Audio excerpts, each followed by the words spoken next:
The moon has always been there. Hanging above us like a silent guardian, lighting our nights, pulling at our oceans, inspiring poets, scientists, and dreamers alike. We take it for granted, that pale disk in the sky, unchanging, familiar, almost comforting. But what if everything we thought we knew about the moon was wrong? What if behind that calm, glowing face lies a truth so unsettling that even NASA, even the astronauts who walked its surface, could not speak of it openly? In 1969, when Apollo 11 touched down, humanity congratulated itself for conquering the final frontier. We had done the impossible, set foot on another world. Yet, hidden inside those same missions, inside the very data they brought back, were anomalies. Puzzles that refused to fit. Strange readings. Impossible echoes.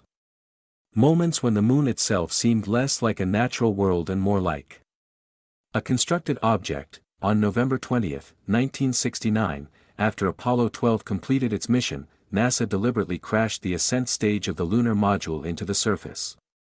The impact was violent, the kind of force that should have produced a quick seismic jolt. Instead, the instruments placed by the astronauts recorded something that shocked the scientists back on Earth. The moon rang.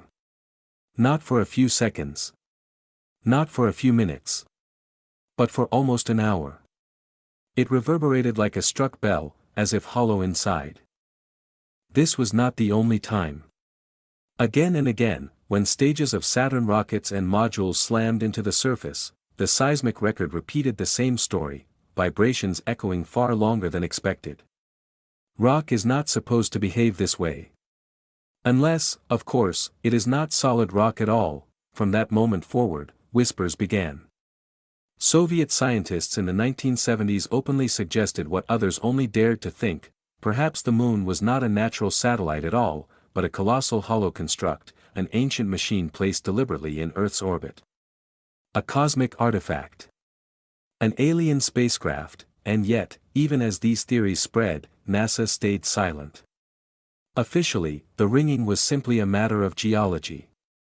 But behind closed doors, astronauts spoke carefully, choosing their words, hinting at anomalies they could not explain. Why were so many images classified?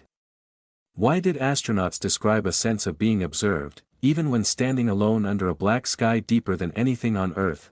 This is the hollow moon conspiracy. A theory that refuses to die because it touches something primal in us, the fear that our sky is not empty, and the suspicion that we are not the first to walk here. Tonight, we are going to dig into the evidence, the testimonies, the seismic data, and the myths. We will trace a line from Apollo to Artemis, and ask, if the moon truly hides a secret, how long can that secret remain buried? The story of the hollow moon does not begin with Apollo. Long before rockets, long before telescopes, ancient cultures looked up at the night sky and asked the same question we still ask today: what exactly is the moon? To the Zulu people of Africa, it was a cosmic egg, an object placed in the heavens by two celestial brothers. In Mesopotamia, it was a divine lamp, hung carefully to watch over humanity. Even Aristotle puzzled over its strange motion, its perfect path around Earth, unlike the erratic orbits of other celestial bodies. For millennia, the moon was less a rock, more a riddle. Then came the space race of the 20th century. When Apollo astronauts brought back seismometers, photographs, and rock samples, many believed the riddle had been solved. But the data refused to cooperate. The moon's orbit is unusually circular for a captured satellite. Its density is surprisingly low, too low for its size, as if something is missing inside. Its crust is oddly lopsided, thick on the far side, thinner on the side facing Earth. And buried beneath certain craters lie mysterious mascons, or mass concentrations, so dense they distort spacecraft orbits to this day. These anomalies baffled even the most disciplined scientists. In 1970, two Soviet researchers, Mikhail Vasin and Alexander Sherbakov, dared to say what others would not: the moon might be an artificial satellite. In an article that shook both the scientific and political world, they proposed a radical theory, that the moon was a gigantic hollow sphere, built by unknown intelligence, perhaps eons ago, and placed in orbit around Earth. According to them, the surface we see, with its endless craters, could be a protective shell, armored against impacts, while inside lay cavities, tunnels, or even machinery. Western scientists scoffed. Pseudoscience, they said. Imagination, not evidence. Yet the seismic data from Apollo refused to be silenced. Every time NASA crashed a module, the moon's ringing returned. Not seconds, not minutes. But long, drawn-out vibrations echoing through its body, as if through an empty chamber, and so a theory that should have been laughed out of existence continued to grow. Was the moon a natural body shaped by cosmic chance, or was it a deliberate construction, a cosmic machine hiding in plain sight? The Cold War added fuel to the fire, whispers of secret Soviet data, rumors of classified NASA photographs, and hushed comments from astronauts who hinted at things they could not fully reveal. By the mid-1970s, the hollow moon was no longer just folklore. It had become a cultural undercurrent, a forbidden idea. Circulating in fringe journals, whispered in conspiracy circles, and feeding the imagination of a public already skeptical of governments and their secrets, and yet, the strangest revelations were still to come. Not from theorists on Earth, but from the astronauts themselves, men who stood on the moon and saw with their own eyes what no photograph could ever capture. The Apollo program gave humanity its first direct encounter with the moon. 12 men walked its surface, planted instruments, and carried back rocks. But what they also brought back were experiences that defied expectation. Not everything matched the training manuals or the public photographs. Some of it still sits in the shadows. When the third stage of Apollo 13's Saturn rocket crashed into the moon in 1970, the seismic instruments once again told the same story. The ground reverberated for more than 3 hours. Scientists expected a dull thud, a quick decay of waves. Instead, the moon seemed to ring, its vibrations traveling across vast distances, as though passing through a hollow shell. NASA's official explanation blamed unusual geology, but behind closed doors, engineers admitted the phenomenon was unlike anything seen on Earth, and then came the astronauts' own words. Gordon Cooper, one of the Mercury and Gemini pioneers, hinted in interviews that objects of unknown origin had followed or observed them. Buzz Aldrin confessed that strange craters on the moon looked as though they contained structures, not simple rock. Even Edgar Mitchell, Apollo 14's lunar walker, admitted later in life that the universe is far more mysterious than we were told. But perhaps the most haunting testimony comes from the men who stood there, surrounded by silence. Astronauts described the blackness above the horizon as absolute. Deeper than any earthly night, a void that felt alive in its stillness. Charles Duke of Apollo 16 recalled the incredible contrast, a blinding surface against a sky so black it swallowed the stars. And though NASA released countless photographs, none of them captured the raw, disorienting sensation the men felt in that alien world. Some whispered of anomalies, lights glinting at the edge of craters, geometric shadows that didn't match the terrain, or a sense, impossible to quantify, of being watched. Officially, none of this appeared in reports. But in private conversations, in retirement interviews, fragments slipped out. Even the equipment seemed to betray hints of something greater. Cameras showed images that appeared altered, cropped, or withheld from the public. Astronauts complained about classified photos locked away after their missions. What were these images hiding? Structures? Machines? Or only illusions magnified by paranoia and fatigue? Whatever the truth, the effect was undeniable. The men who had prepared for rocks and dust returned with stories of an environment that did not behave as expected, a place where the ground rang like a bell. Where the stars vanished, where silence pressed against them like a weight, and if the moon was not what it seemed, if the very ground beneath their boots echoed like a hollow drum, then what, exactly, were they standing on? A natural world?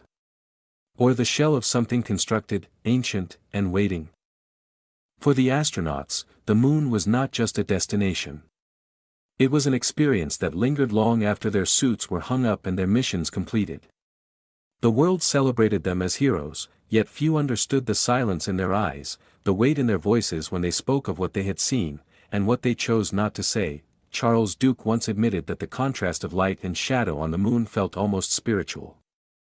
Standing in a place where every shadow was cut like an ink line and every rock stood out as if carved by a blade, he felt a presence beyond geology. But Duke, like others, carefully stopped short of speculation.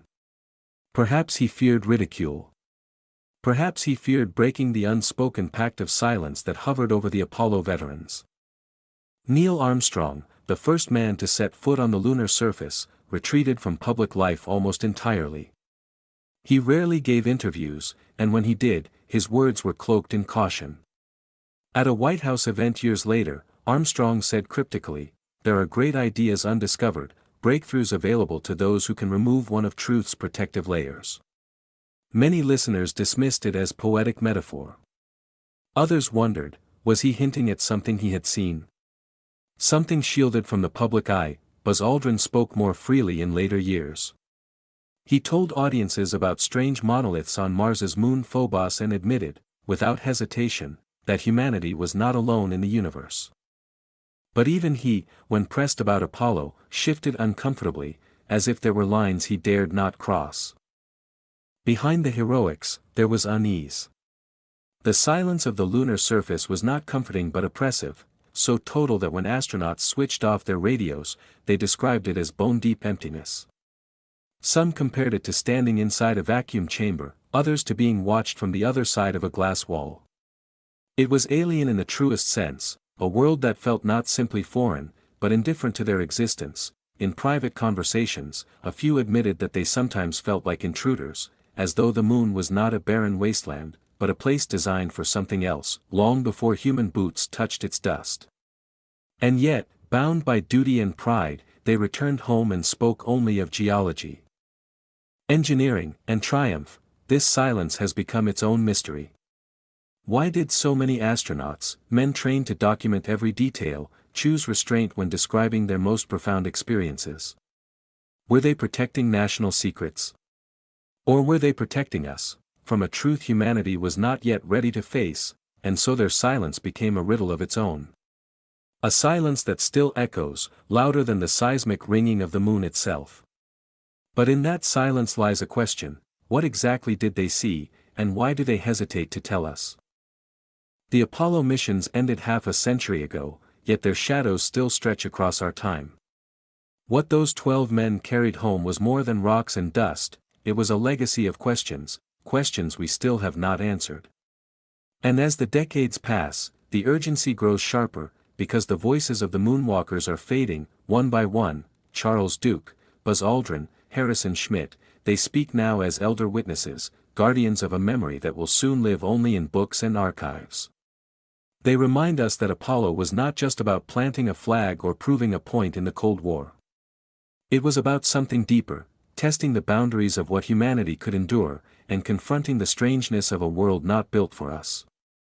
But if Apollo was the first chapter, what comes next? Today, NASA speaks of Artemis, a new program to return humans to the lunar surface. Unlike Apollo, Artemis is not about short visits. It is about permanence, building bases, mining resources, and using the moon as a springboard to Mars. For the first time, humanity is preparing not to visit, but to stay, and that raises the most haunting possibility of all.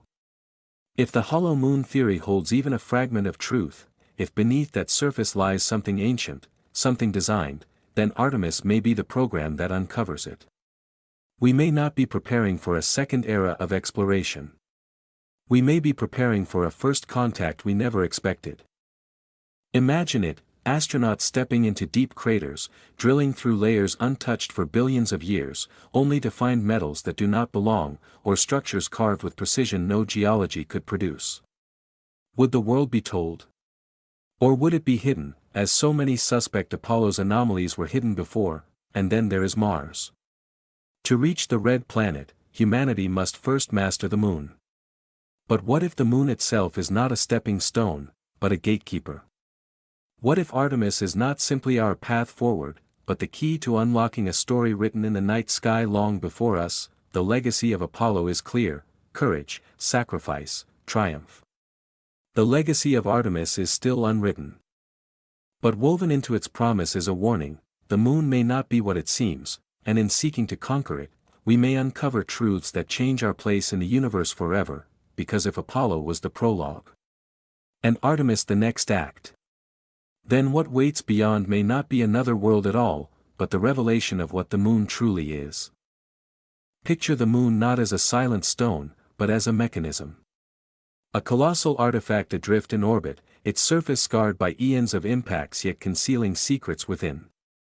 Every crater, every ridge we see through telescopes could be camouflage, like dents on the hull of an ancient ship.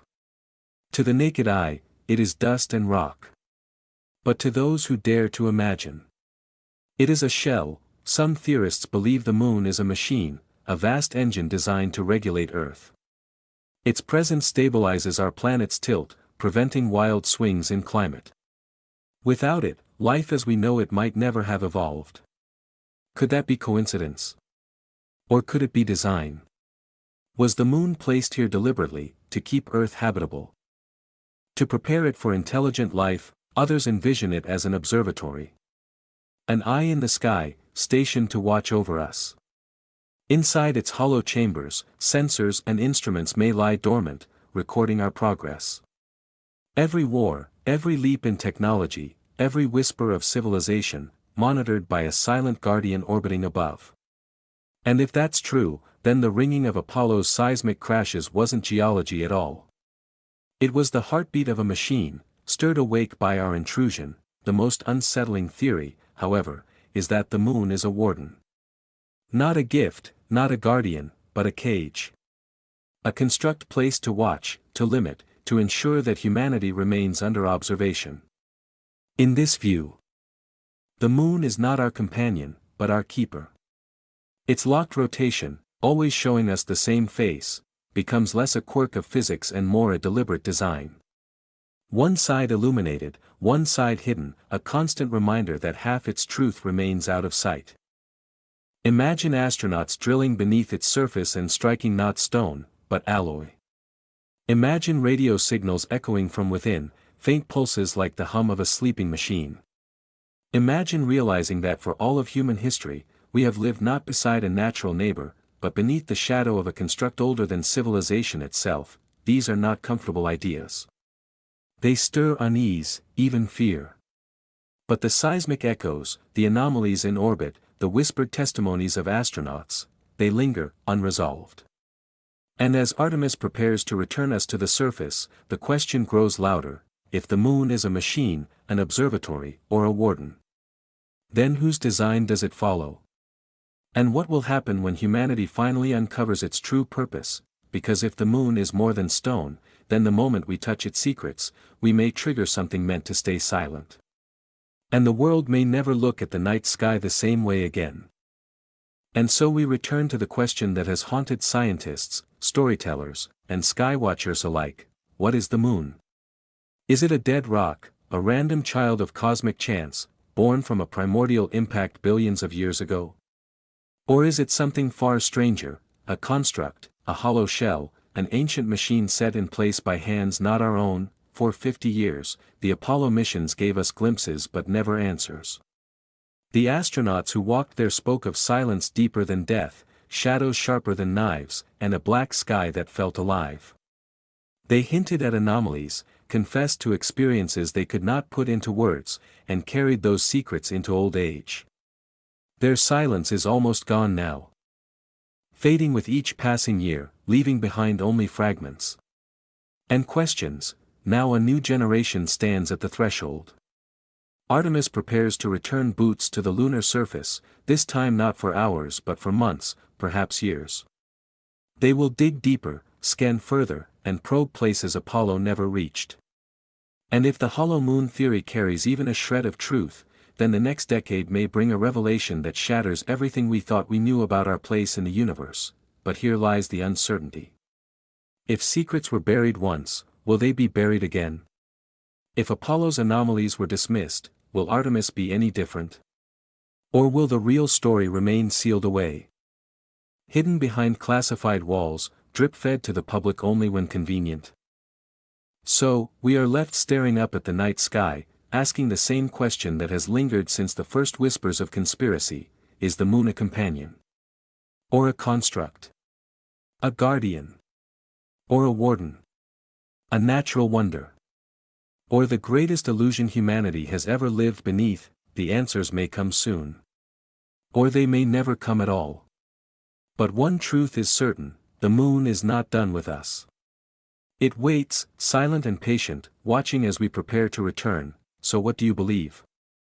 Is the hollow moon nothing more than an echo of geology, or the key to a hidden design far beyond our comprehension? When Artemis touches down, will we finally see the truth, or only another layer of the veil? Share your thoughts in the comments, and if you want to keep uncovering the mysteries NASA won't explain, make sure to subscribe. Because the next giant leap may not just change where we go, but what we know.